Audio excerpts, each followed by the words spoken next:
এটা কথাটো স্পষ্ট যে মোৰ যদি কিবা বিশেষগাৰ থাকে মই দলৰ মঞ্চত কম, এইটোতো স্পষ্ট। আজিলৈতো আমাৰোতো মনত কিবা দুখ থাকিব পাৰে কেতিয়াবা, কিন্তু আমিতো ৰাজহুৱা নকৰোঁ।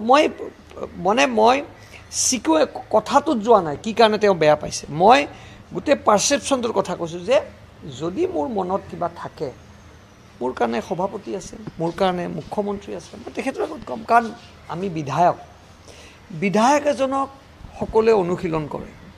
আজি মোৰ সমষ্টিত যেতিয়া মোক 50,000 মানুহে অনুশীলন কৰিব, মই যদি ৰাজহুৱাভাৱে কথাটো কৈ দিওঁ, তেতিয়া কি হয়, বাকী কাৰ্যকৰ্তাসকল অলপ ডিমৰেলাইজ হৈ যায়। এইটো নিয়ম, আৰু বিজেপিত সাধাৰণতে এই নিয়মৰ বাহিৰত নেযায়।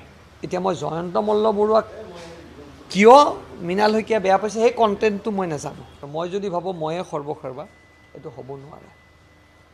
দলত মুখ্যমন্ত্ৰীয়ে নিজে কেতিয়াও কোনো ধৰণৰ এনেকুৱা মন্তব্য ৰখা নাই যে ময়ে অভাৰঅল বুলি। তেওঁ নিজেই দলক কিমান সন্মান কৰে। আৰু মই জয়ন্ত মল্লকো দেখিছোঁ যে কাম তেখেতেও কৰিছে। মই মৃণাল শইকীয়াকো কৈছোঁ যে মৃণাল শইকীয়াও কাম কৰিছে, কিন্তু মৃণাল শইকীয়া জ্যেষ্ঠ, আমি তেখেতক ফ'ল' কৰিম। তেখেতে যদি পুৰণা বিজেপি হৈ যদি তেখেতে এইটো কথা কয়, মই নতুন বিজেপিয়ে কাক ফ'ল' কৰিম, যিটো আপোনালোকে কয়। সেইকাৰণে মই ভাবোঁ যে যিকোনো ক্ষেত্ৰত মন্ত্ৰীয়ে হওক বিধায়ক হওক, যদি কাৰোবাৰ ক'বলগীয়া থাকে, তেতিয়াহ'লে আমাৰ দলীয় মঞ্চ আছে, মঞ্চত এই বিষয়ে আলোচনা হ'ব লাগে। এটা কথাটো স্পষ্ট যে মোৰ যদি কিবা বিশেষগাৰ থাকে, মই দলৰ মঞ্চত ক'ম, এইটোতো স্পষ্ট। আজিলৈতো আমাৰোতো মনত কিবা দুখ থাকিব পাৰে কেতিয়াবা, কিন্তু আমিতো ৰাজহুৱা নকৰোঁ।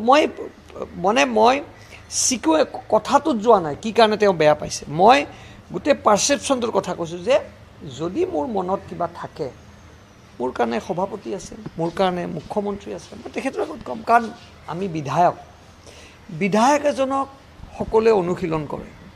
আজি মোৰ সমষ্টিত যেতিয়া মোক 50,000 মানুহে অনুশীলন কৰিব, মই যদি ৰাজহুৱাভাৱে কথাটো কৈ দিওঁ, তেতিয়া কি হয়, বাকী কাৰ্যকৰ্তাসকল অলপ ডিমৰেলাইজ হৈ যায়। এইটো নিয়ম, আৰু বিজেপিত সাধাৰণতে এই নিয়মৰ বাহিৰত নেযায়। এতিয়া মই জয়ন্ত মল্লবৰুৱাক কিয় মৃণাল শইকীয়া বেয়া পাইছে সেই কণ্টেণ্টটো মই নাজানো। মই যদি ভাবোঁ ময়ে সৰ্বসাৰ্বা, এইটো হ'ব নোৱাৰে। দলত মুখ্যমন্ত্ৰীয়ে নিজে কেতিয়াও কোনো ধৰণৰ এনেকুৱা মন্তব্য ৰখা নাই যে ময়ে অভাৰঅল বুলি। তেওঁ নিজেই দলক কিমান সন্মান কৰে। আৰু মই জয়ন্ত মল্লকো দেখিছোঁ যে কাম তেখেতেও কৰিছে।